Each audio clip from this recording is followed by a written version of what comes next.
It's been 20 years since Brokeback Mountain, a masterpiece that changed queer cinema forever, but do you know the stories behind it? Here's everything you didn't know or forgot about Brokeback. First, let's talk casting. Before Ang Lee came on, Gus Van Sant was attached and tried to cast Leonardo DiCaprio, Brad Pitt, Matt Damon, Ryan Phillippe. All of them passed. Then Lee took over and approached Mark Wahlberg, who quit reading after 15 pages, saying he was creeped out by the love scenes. And later on, he blamed his priest. The parts went to Heath Ledger and Jake Gyllenhaal, and the rest is history. The film premiered to instant acclaim and made a ton of money, but at the 2006 Oscars, even though Ang Lee won Best Director, Brokeback lost Best Picture to Crash in one of the most infamous upsets ever. Even Crash's own director, Paul Haggis, later admitted that Brokeback was the better movie. And even recently on Watch What Happens Live with Andy Cohen, Brokeback star Michelle Williams joked, "What was Crash?" So even though the Oscars got it very wrong, Brokeback still endured.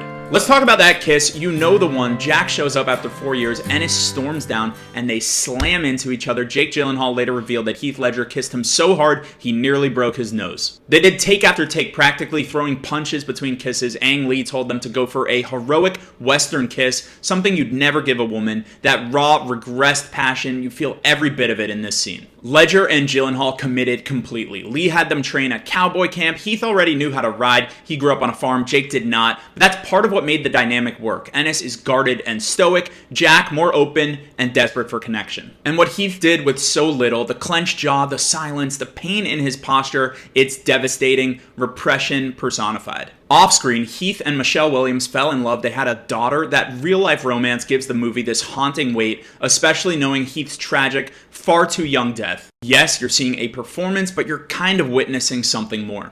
Ang Lee knew exactly what he was doing. He said this wasn't a gay cowboy movie, it was a love story, a tragedy, a story about time, repression, masculinity, and regret. It's also crucially a Western, but instead of shootouts and standoffs, it's two men against their own lives, against a world that won't let them be. And that's why it still matters. Brokeback Mountain did not pander, it didn't soften, it didn't wink, it just was. A raw, honest love story told with beauty, restraint, and heartbreak. It paved the way for more queer stories in Hollywood. It made people cry who didn't think they would. It gave us one of the greatest final shots in the 21st century, that little trailer, those two shirts, and a man who just can't quit what he lost. 20 years later, Brokeback hasn't faded, it's only grown more powerful, a film that lingers, that makes you ache, a reminder that some loves never leave, even if they're gone.